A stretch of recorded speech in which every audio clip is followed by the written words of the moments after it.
Hola chiquillos, hoy día vamos a hablar de la posesión. We're going to talk about possession today and the two of the ways that we can express possession. First one you should be very familiar with. Actually, both of them you should be quite familiar with, but it'll be a refresher. The first one is using the word de. Okay, so you start off with this formula. You have some sort of noun, whatever it is that is being possessed, whatever item is in possession. You can use the verb ser after that, depending on what you're trying to say. You need to use de, and then you have the owner. In this, we do not use apostrophe s. There is no apostrophe s in Spanish, so I do not ever want to see that. You have to use de to express possession instead of using an apostrophe s. For example, we have el libro de Julieta, literally the book of Julieta, or in English, Julieta's book.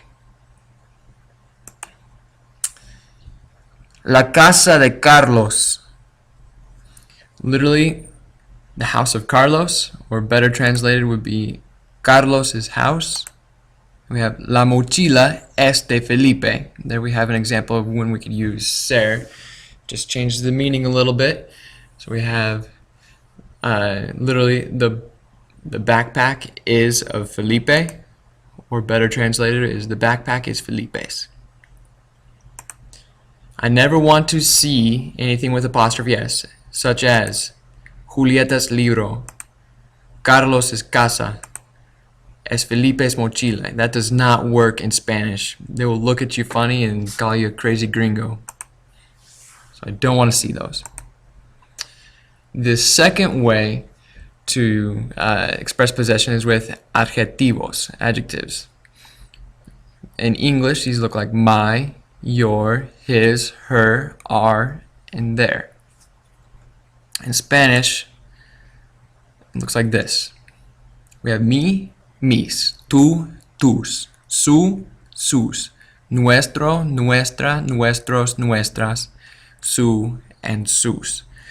You gotta make sure that these match whatever the item is that is in possession in number and gender. It doesn't have to match the person in number and gender, it just has to match the item in number and gender. So, for example, we have mi libro, my book.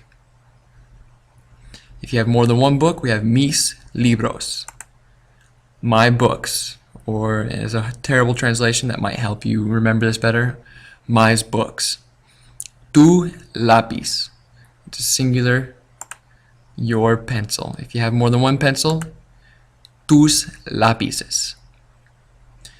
We have su hermano. That could mean many things. Su works for his, her, your, formal, or their, or your as in a group of people. For example, in this book, in this presentation, we're just doing his and her. So it'd be his, her, brother. If you have more than one brother, sus hermanos, his, her, brothers. Next we have nuestro hermano. Notice that nuestro and hermano match in number and gender. They're both singular. They're both masculine. Our brother. Nuestra hermana, matching in gender and number, both feminine and singular. Our sister. Nuestros hermanos, there we have the plural. And nuestras hermanas.